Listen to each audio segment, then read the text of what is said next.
তার অভাবে কোন স্বভাবে কেমনে জিন্দা থাকি।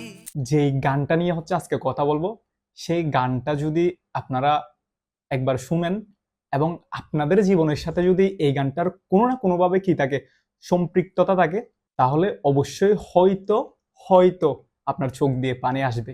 গানটাতে হচ্ছে এমন এমন কিছু কি আছে, আপনার লাইন আছে, যে লাইনগুলো শুনলে আপনি বাধ্য হবেন কি আপনার সেই পুরানো দিনে চলে যেতে, আপনার সেই ইমোশন, আপনার জীবনের সেই জমানো ইমোশনগুলা ছাড়তে। এই গানের স্পেশালি সুর থেকে, আপনার কণ্ঠ থেকে, রিলিক্স থেকে, মিউজিক, সবগুলো একদম কি পারফেক্ট। যদি অতীতে এরকম কোনো ঘটনা হয়ে থাকে আপনার সাথে, অথবা আপনার বন্ধুর সাথে, অথবা অন্য কারোর সাথে, না আপনার মাইন্ড একদম কি একদম লাগবে এই কথাগুলা। সো অ্যাজ ইউজুয়াল গানটাও হচ্ছে কি খুবই ভালো লাগছে আমার থেকে। আর স্পেশালি গানের এই মিউজিকটা আমার খুব বেশি পছন্দ।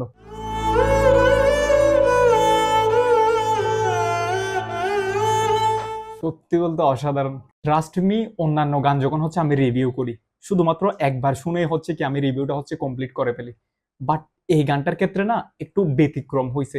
আমি এই গানটা বেশ কয়েকবার শুনছি, বেশ কয়েকবার শুনে আমি নিজে হচ্ছে কি ইমোশনাল হয়ে যাচ্ছিলাম।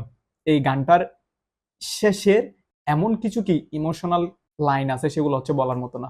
আর স্পেশালি সিনেমা হলে যখন কি শেষের দিকে এই গানটা চলতেছিল, আমি অনেক সময় দেখছি সিনেমা হলে না আপনার হচ্ছে এই যে গানের সময়টা পর্যন্ত অনেক কি অডিয়েন্স থাকে না, তারা চলে আসে, তাদের সেই ধৈর্যটা থাকে না।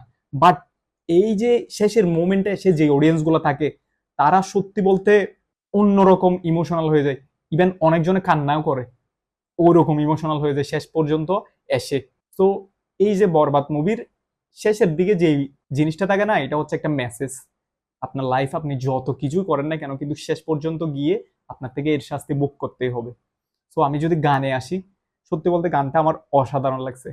আমি আজকে দিনের ভিতর হয়তো বা অনেকবার শোনা হবে আমার গানটা। আপনাদের কেমন লাগছে গানটা সেটা অবশ্যই জানাবেন। আর বিশেষ করে রিসেন্টলি যদি আপনাদের ব্রেকআপ অথবা অন্য কিছু হয়ে থাকে, তাহলে গানটা আমি মনে করি আপনার জন্য আই হোপ পারফেক্ট।